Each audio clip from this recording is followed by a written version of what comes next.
Hello, here are some surface element switches for Jenn-air and KitchenAid cooktops with built-in downdrafts. These two switches failed and the element they control will not turn on anymore. They also are called infinite switches. So there's a small rubber boot you can just pull out. The back side of it, I have two versions, one's dual, one's not dual.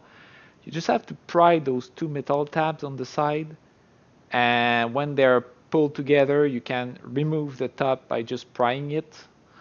Here's the two resistors that are failed inside of it, and notice there's a small tab in the center, quick connect that's soldered there. Two other failed resistors at the corner, you can see them.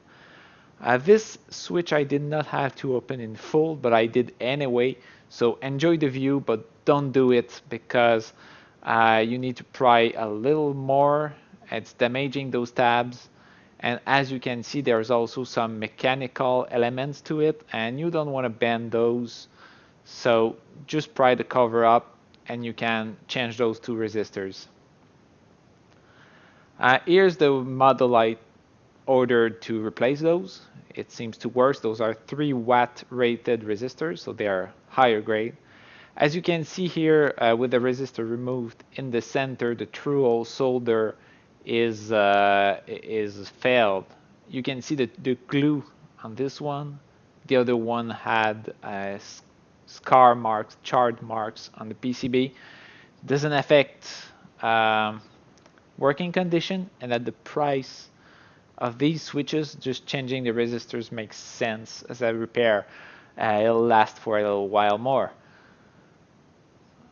The reason they fail is there's two possibilities. Either the resistors are not rated correctly, so it's a poor design, and they overheat.